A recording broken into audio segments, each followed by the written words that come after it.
नमस्कार, one page YouTube channel में आपका स्वागत है। आज सुनिए मुंशी प्रेमचंद की लिखी कहानी सफेद खून। चैत का महीना था, लेकिन वे खलियान, जहां अनाज की ढेरियां लगी रहती थी, पशुओं के शरणास्थल बने हुए थे। जहां घरों से फाग और बसंत का अलाप सुनाई पड़ता, वहां आज भाग्य का रोना था। सारा चौमासा बीत गया, पानी की एक बूंद न गिरी। जेठ में एक बार मूसलाधार वृष्टि हुई थी। किसान फूले न समाये। खरीफ की फसल बो दी, लेकिन इंद्रदेव ने अपना सर्वस्व शायद एक ही बार लुटा दिया था। पौधे उगे, बढ़े और फिर सूख गए। गोचर भूमि में घास न जमी। बादल आते, घटाएं उमड़ती, ऐसा मालूम होता कि जलथल एक हो जाएगा। परंतु वे आशा की नहीं, दुख की घटाएं थीं। किसानों ने बहुतेरे जप-तप किए, ईंट और पत्थर देवी देवताओं के नाम से पुजाए, बलिदान किए, पानी की अभिलाषा में रक्त के पनाले बह गए, लेकिन इंद्रदेव किसी तरह न पसीजे। न खेतों में पौधे थे, न गोचरों में घास, न तालाबों में पानी। बड़ी मुसीबत का सामना था। जिधर देखिए, धूल उड़ रही थी। दरिद्रता और क्षुधा पीड़ा के दारुण दृश्य दिखाई देते थे। लोगों ने पहले तो गहने और बर्तन गिरवी रखे और अंत में बेच डाले। फिर जानवरों की बारी आई और अब जीविका का अन्य कोई सहारा न रहा। तब जन्मभूमि पर जान देने वाले किसान बाल बच्चों को लेकर मजदूरी करने निकल पड़े। अकाल पीड़ितों की सहायता के लिए कहीं-कहीं सरकार की सहायता से काम खुल गया था।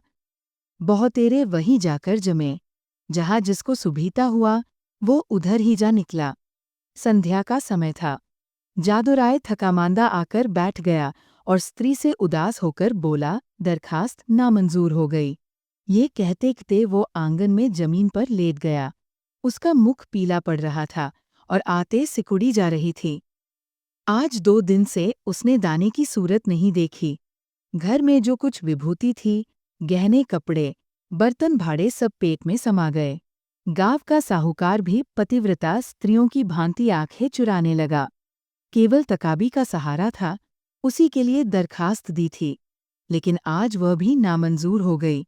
आशा का झिलमिलाता हुआ दीपक बुझ गया। देवकी ने पति को करुण दृष्टि से देखा। उसकी आंखों में आंसू उमड़ आए। पति दिन भर का थकामांदा घर आया है, उसे क्या खिलाए? लज्जा के मारे वो हाथ पैर धोने के लिए पानी भी न लाई। जब हाथ पैर धोकर आशा भरी चितवन से वह उसकी ओर देखेगा, तब वो उसे क्या खाने को देगी? उसने आप कई दिन से दाने की सूरत नहीं देखी थी। लेकिन इस समय उसे जो दुख हुआ, वह क्षुधातुरता के कष्ट से कई गुना अधिक था। स्त्री घर की लक्ष्मी है, घर के प्राणियों को खिलाना पिलाना वो अपना कर्तव्य समझती है, और चाहे यह उसका अन्याय ही क्यों न हो। लेकिन अपनी दीनहीन दशा पर जो मानसिक वेदना उसे होती है, वह पुरुषों को नहीं हो सकती। हठात उसका बच्चा साधो नींद से चौंका और मिठाई के लालच में आकर वो बाप से लिपट गया। इस बच्चे ने आज प्रायःकाल चने की रोटी का एक टुकड़ा खाया था और तब से कई बार उठा और कई बार रोते-रोते सो गया। 4 वर्ष का नादान बच्चा, उसे वर्षा और मिठाई में कोई संबंध नहीं दिखाई देता था। जादूराय ने उसे गोद में उठा लिया और उसकी ओर दुख भरी दृष्टि से देखा।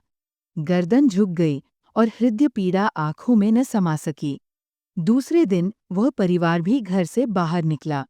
जिस तरह पुरुष के चित्त अभिमान और स्त्री की आंख से लज्जा नहीं निकलती, उसी तरह अपनी मेहनत से रोटी कमाने वाला किसान भी मजदूरी की खोज में घर से बाहर नहीं निकलता। लेकिन हाँ पापी पेट, तू सब कुछ कर सकता है। मान और अभिमान, ग्लानि और लज्जा के सब चमकते हुए तारे तेरी काली घटाओं की ओट में छिप जाते हैं। प्रभात का समय था। ये दोनों विपत्ति के सताए घर से निकले। जादूराय ने लड़के को पीठ पर लिया।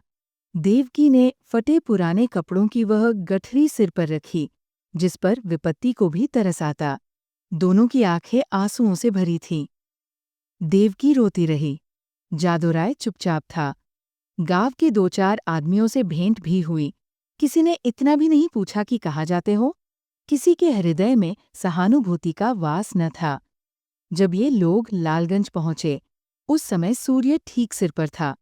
देखा, मीलों तक आदमी ही आदमी दिखाई देते थे, लेकिन हर चेहरे पर दीनता और दुख के चिन्ह झलक रहे थे। बैसाख की जलती हुई धूप थी। आग के झोंके जोर जोर से हरहराते हुए चल रहे थे। ऐसे समय में हड्डियों के अगणित ढांचे, जिनके शरीर पर किसी प्रकार का कपड़ा न था, मिट्टी खोदने में लगे हुए थे, मानो वह मरघट भूमि थी, जहां मुर्दे अपने हाथों अपनी कब्र खोद रहे थे। बूढ़े और जवान, मर्द और बच्चे, सब के सब ऐसे निराश और विवश होकर काम में लगे हुए थे, मानो मृत्यु और भूख उनके सामने बैठी घूर रही है। इस आफत में न कोई किसी का मित्र था नहीं तू। दया, सहृदयता और प्रेम ये सब मानवीय भाव है, जिनका कर्ता मनुष्य है। प्रकृति ने हमको केवल एक भाव प्रदान किया है और वह स्वार्थ है। मानवीय भाव बहुधा कपटी मित्रों की भांति हमारा साथ छोड़ देते हैं, पर ये ईश्वर प्रदत्त गुण हमारा गला नहीं छोड़ता। 8 दिन बीत गए थे। संध्या समय काम समाप्त हो चुका था। डेरे से कुछ दूर आम का एक बाग था। वही एक पेड़ के नीचे जादुराय और देवकी बैठी हुई थी। दोनों ऐसे कृश हो रहे थे कि उनकी सूरत नहीं पहचानी जाती थी। अब वो स्वाधीन कृषक नहीं रहे। समय के हेरफेर से आज दोनों मजदूर बने बैठे हैं।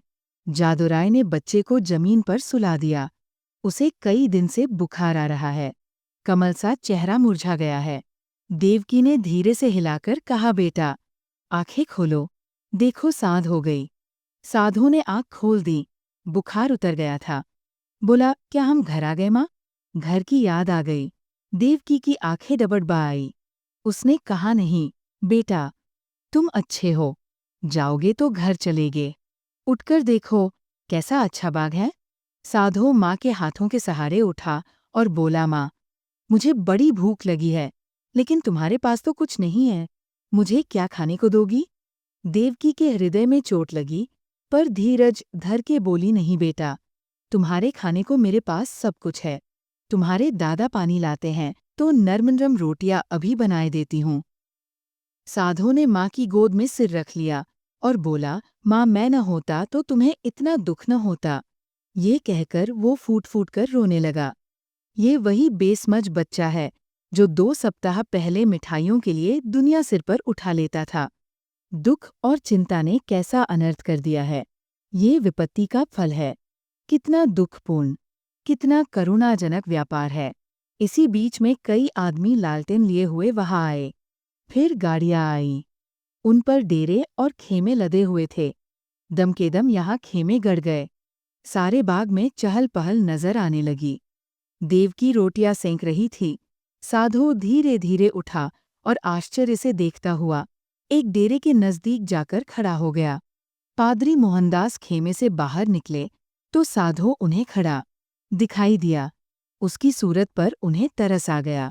प्रेम की नदी उमड़ आई। बच्चे को गोद में लेकर खेमे में एक गद्देदार कोच पर बिठा दिया और तब बिस्कुट और केले खाने को दिए।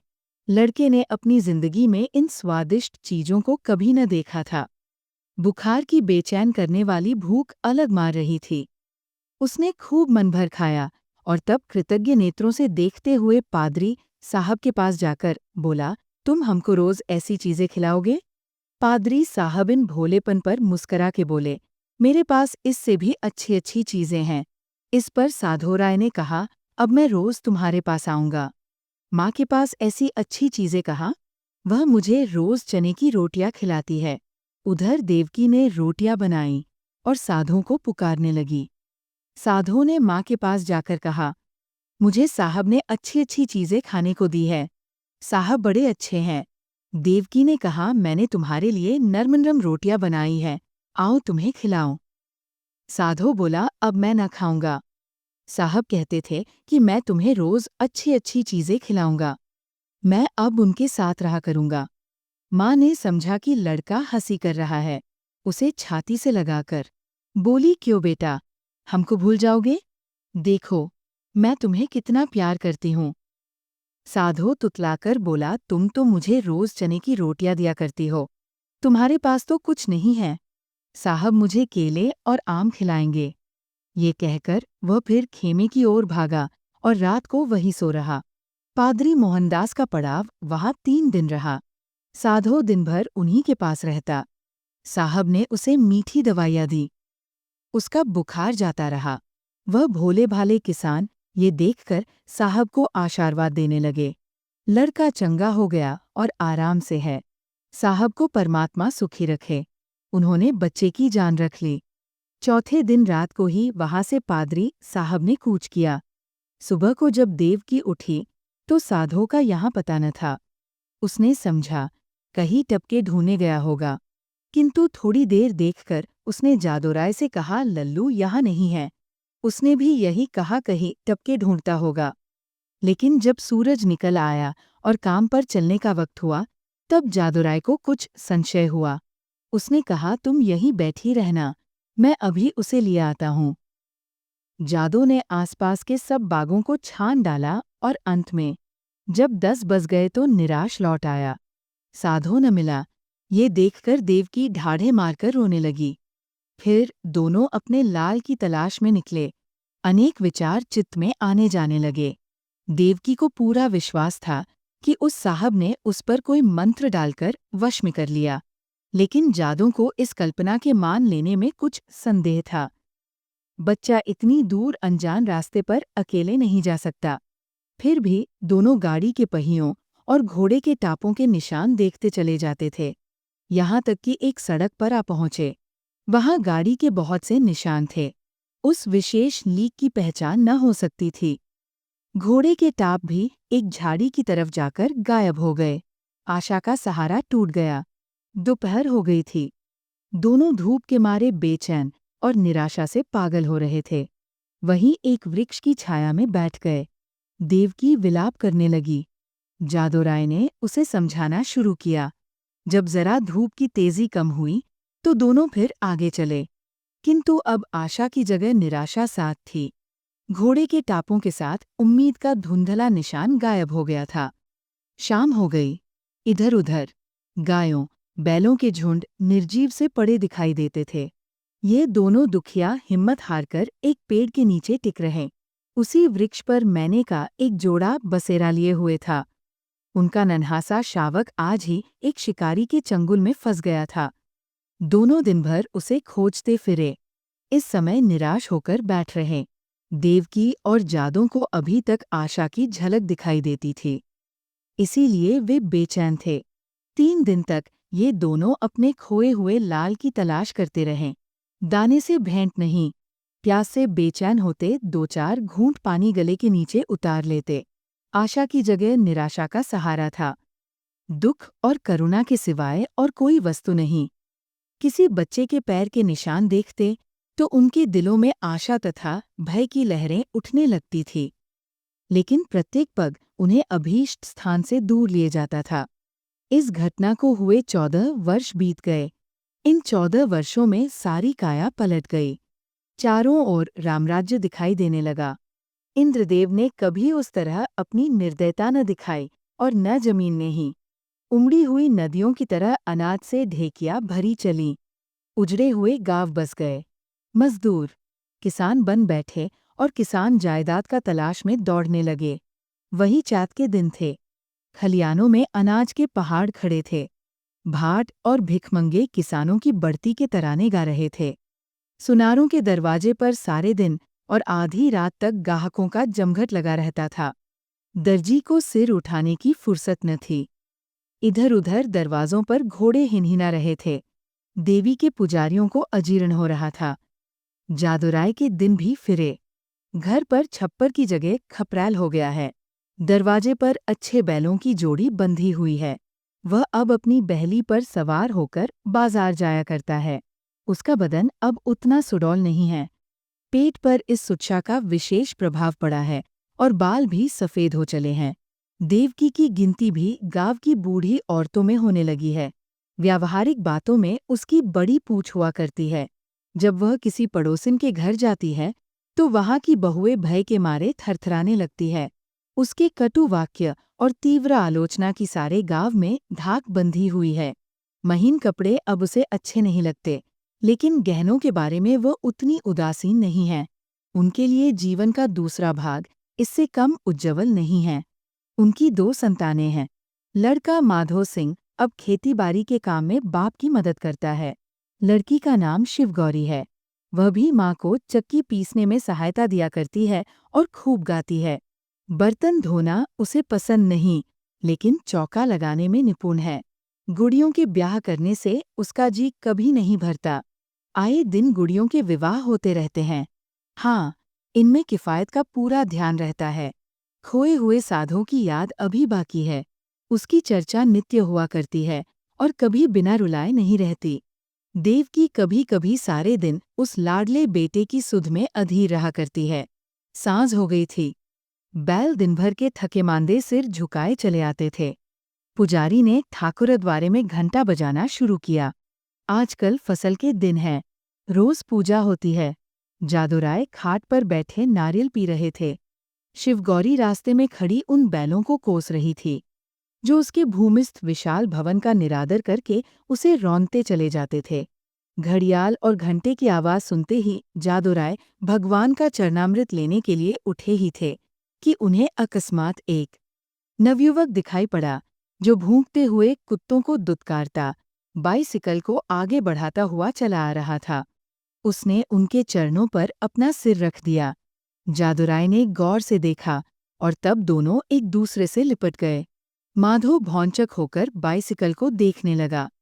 शिवगौरी रोती हुई घर में भागी और देवकी से बोली, दादा को साहब ने पकड़ लिया है। देवकी घबराई हुई बाहर आई। साधो उसे देखते ही उसके पैरों पर गिर पड़ा। देवकी से छाती से लगाकर रोने लगी। गांव के मर्द, औरतें और बच्चे सब जमा हो गए। मेलासा लग गया। साधो ने अपने माता पिता से कहा, मुझ अभागे से जो कुछ अपराध हुआ हो उसे क्षमा कीजिए। मैंने अपनी नादानी से स्वयं बहुत कष्ट उठाए और आप लोगों को भी दुख दिया, लेकिन अब मुझे अपनी गोद में लीजिए।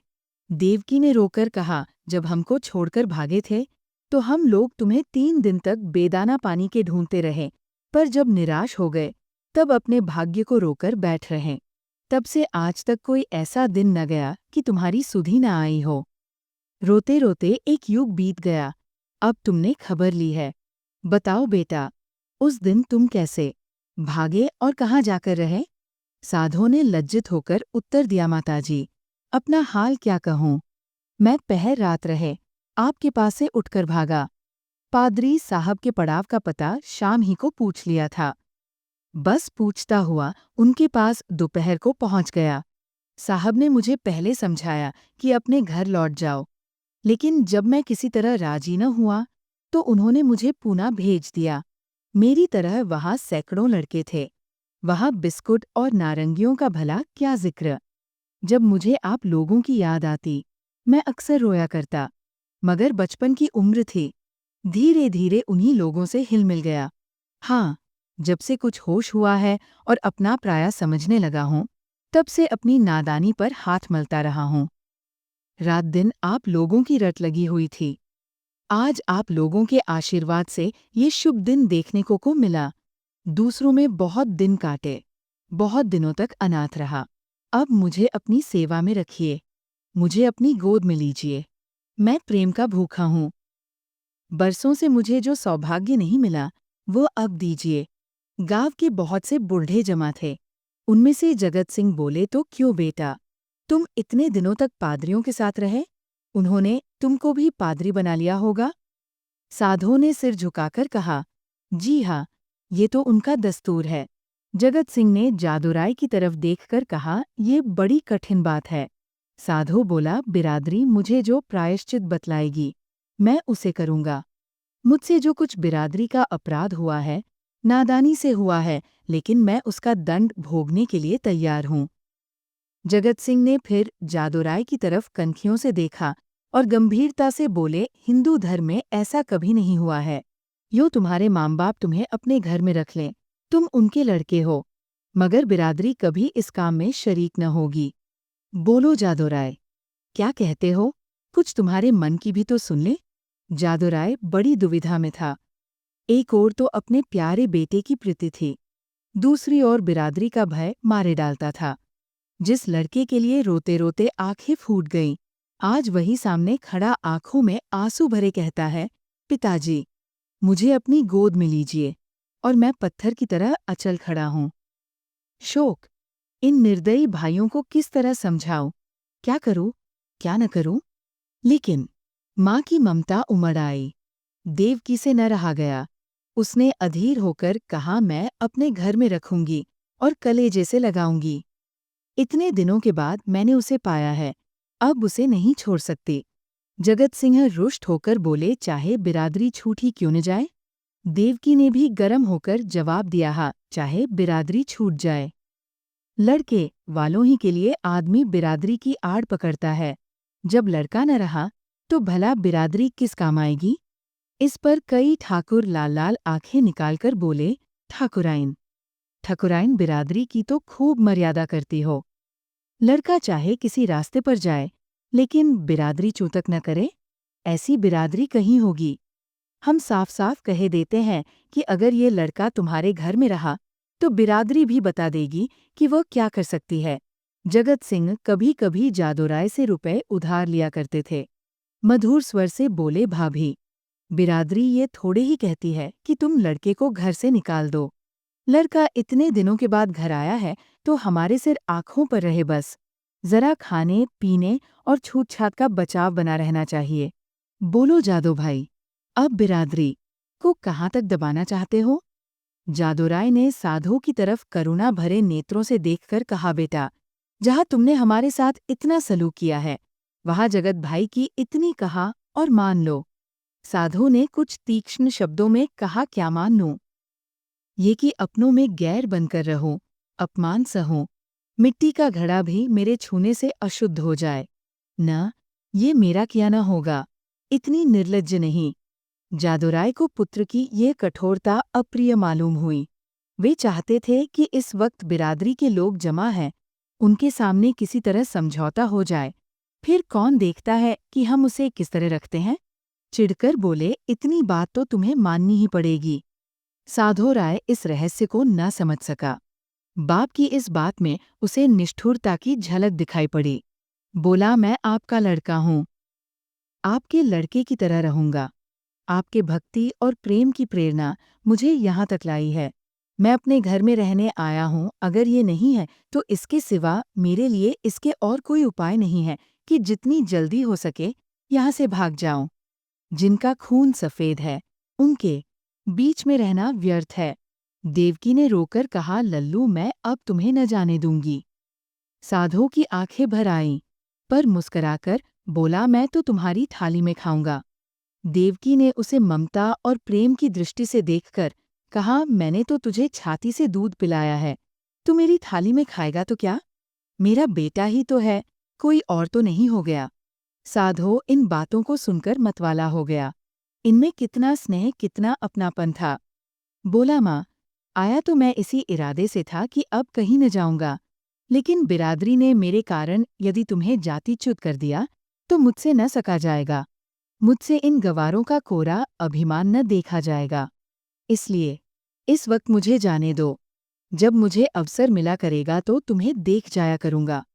तुम्हारा प्रेम मेरे चित्त से नहीं जा सकता, लेकिन ये असंभव है कि मैं इस घर में रहूं और अलग खाना खाऊं, अलग बैठूं। इसके लिए मुझे क्षमा करना। देवकी घर में से पानी लाई। साधु मुंह धोने लगा। शिव गौरी ने माँ का इशारा पाया तो डरते डरते साधु के पास गई। साधु को आदरपूर्वक दंडवत की। साधु ने पहले उन दोनों को आश्चर्य से देखा, फिर अपनी माँ को मुस्कुराते देख समझ गया। दोनों लड़कों को छाती से लगा लिया और तीनों भाई बहन प्रेम से हंसने खेलने लगे।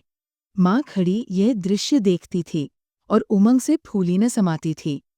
जलपान करके साधु ने बाइसिकल संभाली और माँ बाप के सामने सिर झुकाकर चल खड़ा हुआ वहीं जहाँ से तंग होकर आया था, उसी क्षेत्र में जहाँ अपना कोई न था। देवकी फूट फूट कर रो रही थी और जादूराय आंखों में आंसू भरे, हृदय में एक ऐंठन सी अनुभव करता हुआ सोचता था, हाय मेरे लाल, तू मुझसे अलग हुआ जाता है। ऐसा योग्य और होनहार लड़का हाथ से निकला जाता है, और केवल इसलिए कि अब हमारा खून सफेद हो गया। अगर आपको यह कहानी पसंद आई तो सब्सक्राइब करें और बेल आइकन दबाएं। अपने सुझाव कमेंट बॉक्स में बताएं। अगली कहानी तक शब्दों की दुनिया में डूबे रहे। धन्यवाद।